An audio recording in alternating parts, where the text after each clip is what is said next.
Se no Brasil a situação é ruim, que a gente tem 2 ex-presidentes presos, no Rio de Janeiro é pior ainda. São 5 ex-governadores presos desde o período da redemocratização.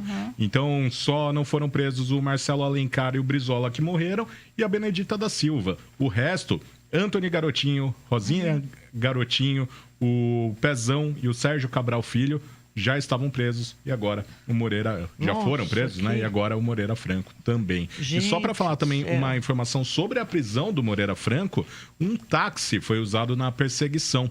Segundo o jornalista da Band, né, o Rodolfo Schneider, o Moreira Franco foi preso após desembarcar no Aeroporto Internacional Tom Jobim e nessa ação contou aí com um taxista, o Paulo Roberto. Ele foi abordado por agentes da Polícia Federal e aí para ajudar nesse cumprimento do mandato de prisão. E aí quando o Moreira Franco chegou no aeroporto, aí a Polícia Federal prendeu o ex-ministro e ex-governador do Rio, o Moreira Franco.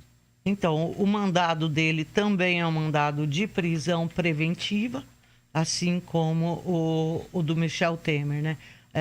Agora, o Rio de Janeiro, a gente vendo 5 ex-governadores presos, qual que é a lama? Qual o estado brasileiro que vive a maior lama? É o Rio. Não tem jeito, não tem como. Um país... sabe, com tudo que a carga tributária é uma carga pesadíssima para a gente, não tem como sustentar isso tudo, sabe? Não tem como. Quando a gente olha a situação do Rio, a gente não precisa, então, entender muito de economia, entender muito de nada, para saber por que o Rio chegou assim ao fundo do poço, como chegou, né? 5 ex-governadores presos. Já foram presos, né? O Garotinho, a Rosinha, estão tudo fora aí da cadeia, mas já foram presos por ilegalidade. O que eu queria comentar para vocês hoje, quando eu vi a história da prisão, gente, ontem o presidente da Câmara, o Rodrigo Maia, que é genro do Moreira Franco, teve um piti de arrogância, eu achei de arrogância, Zezé, com o ex-juiz Sérgio Moro, atual ministro da Justiça. Ele teria ficado irritado porque o Moro mandou um WhatsApp para ele cobrando porque ele havia criado, né, Zezé, uma comissão para poder avaliar o pacote de segurança que o Moro mandou. E isso vai pelo menos atrasar em pelo menos 6 meses a votação desse pacote de segurança do Moro. E aí, o menino, o presidente da Câmara, disse o seguinte, que o Moro estava se esquecendo que ele não era presidente, que ele é ministro e funcionário do Bolsonaro. Então, ele tem que falar com o Bolsonaro e o Bolsonaro tem que falar com o Rodrigo Maia. Ou seja, não poderia ser uma conversa de iguais. Eu achei de uma arrogância, Zezé, mas aí quando eu vi hoje as prisões, eu falei...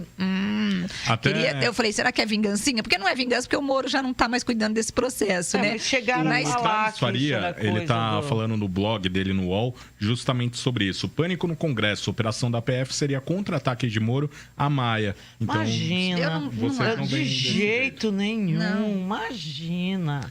Imagina, estão querendo ferrar o Moro. É isso. A gente tem um vídeo. Não, mas que foi. Não, pode até não ter sido nada a ver, mas que foi bom, foi, hein, Zezé? Porque quebrou o Maia. Não fez, porque foi uma decisão do juiz do Rio de Janeiro, do Bretas, que já estava investigando, porque não é coincidente. Ele não ia soltar os mandados de prisão num dia antes que veio a público esse piti do Maia. Eu acho que foi só uma coincidência. E diz que ontem já tinha esses pedidos e o piti dele foi bem depois.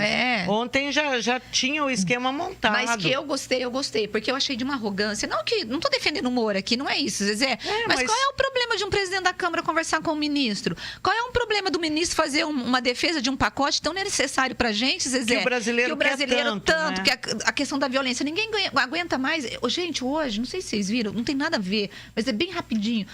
O pai de uma das meninas que sobreviveu ao atentado de Suzano foi assassinado na sexta-feira durante um assalto num shopping lá em São Paulo. Uma das meninas. Que judiação. Eu fiquei, exatamente, que judiação. Aí, Marcos, eu fico pensando qual é o problema dessa porcaria desse Congresso, Zezé, não agilizar a votação desse pacote de anticrime. Não sei. Sabe? Então, para. Não sei. Né? Aí, talvez, no sentido de botar o Moro para esperar, eu tenho até medo de ficar falando, mas pode ser revanchismo. Não pode colocar lado a lado a reforma da Previdência e o pacote anticrime? Então, ele diz que não. O Maia diz que não, que atrapalha. Por quê? Porque existem colocações no pacote anticrime que, notadamente, atinge os políticos. Exatamente. Né? Então, e os políticos não querem isso. É nesse sentido que fala que vai haver, então, um desgaste, uma briga em cima, assim, concorrer o pacote da Previdência com o pacote do Moro. A concorrência seria nesse sentido. Ambos trazem desgaste para o Legislativo. Meninas, a gente vai repercutir daqui a pouquinho como está o clima no Congresso, né, depois dessa prisão do ex-presidente Michel Temer, mas antes tem as participações. A gente vai colocar na tela, então, tem duas participações que foram selecionadas ali pela nossa produção. A primeira é do Luiz Henrique. Ainda temos instituições sérias no Brasil, são poucas, mas graças a Deus ainda tem. Ele fala que o lixo e a escárnia da corrupção passa pelo STF, vai pelo Legislativo afora, e o Brasil está mudando. Ainda falta muito a ser limpo em todas as esferas federal, estadual e municipal, e um dia a hora desses crápulas vai chegar. Tem mais uma do Elias. Como brasileiro, fico feliz com essa prisão do ex-presidente. Essa mamata tem que acabar para esses políticos corruptos. O Elias, que é ali de Boituva, ele mandou uma mensagem pelo WhatsApp, o 991969255. Você pode fazer o mesmo, mandar a sua análise, o seu ponto de vista sobre essa prisão do ex-presidente Michel Temer. Todo mundo esperava, né? A gente falava que um dos temores do Michel Temer, quando ele estava deixando a presidência da República, era justamente ser preso uma hora dessas, são 5, acho que ele responde, tem 5 inquéritos que investigam Michel Temer e o pessoal dele. Esse na qual foi decretada a prisão dele, tem a ver com a 16ª fase da Operação Lava Jato, Operação Radioatividade, que tinha a ver com construções aí de Angra 3. E ele teria recebido 1.1 milhão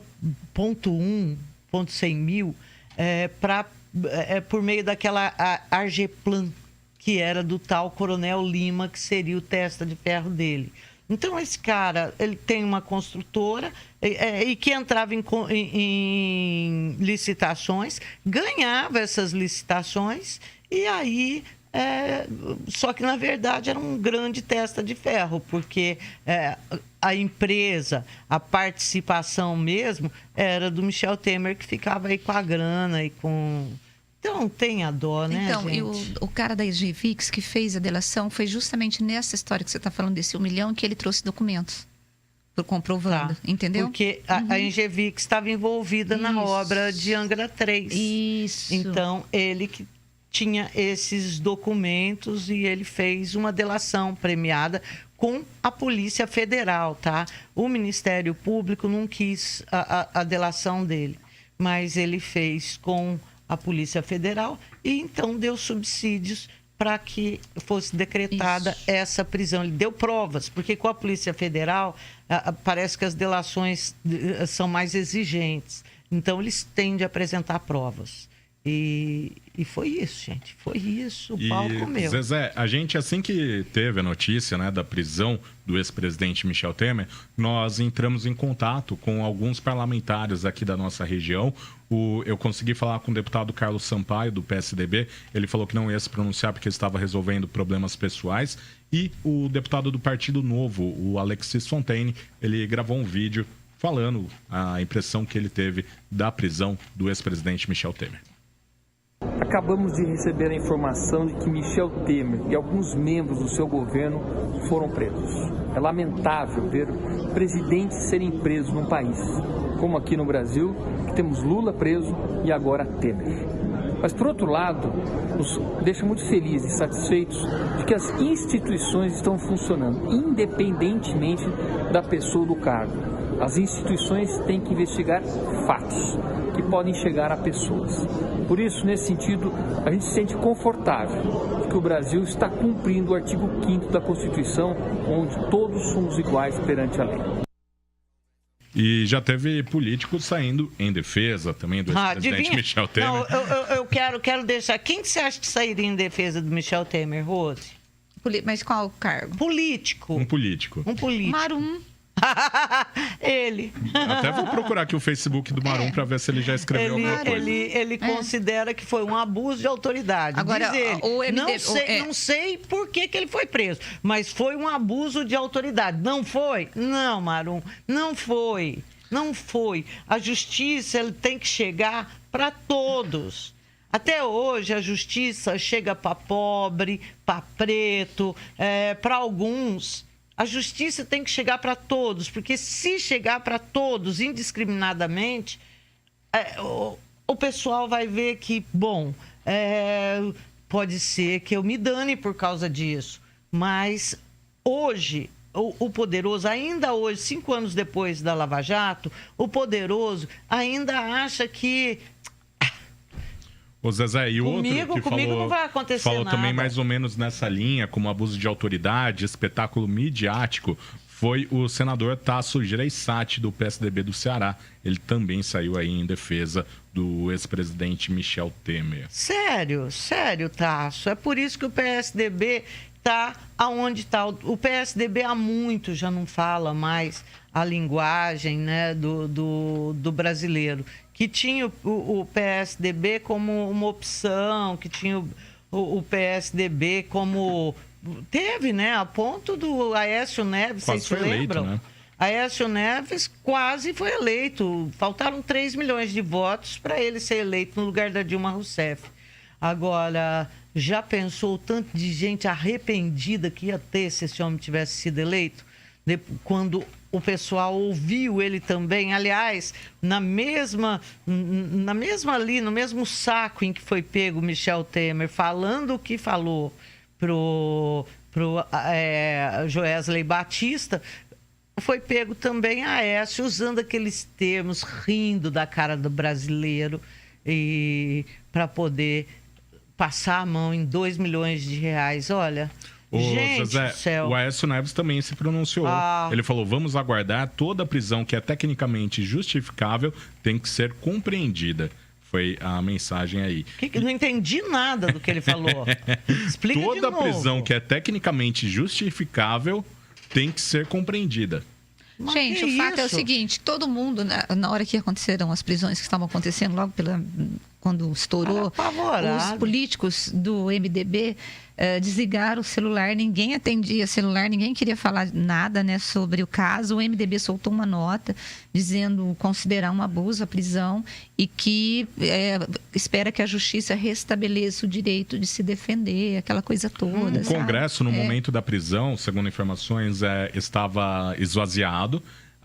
Políticos do PT e do PSOL comemoravam e os outros não falavam sobre o assunto. Do PT e do PSOL comemoravam, mas não é uma injustiça, não é perseguição, não é... Sabe? Na verdade, tirou mais o discurso do PT ainda, essa besteira de que o Lula é um perseguido político, né? Agora sim. E tem mais uma declaração que eu achei bem surpreendente. O Marcelo Calero, né, do PPS do Rio de Janeiro, deputado federal, ele que foi ministro da Cultura do Temer, ele disse que a justiça foi feita.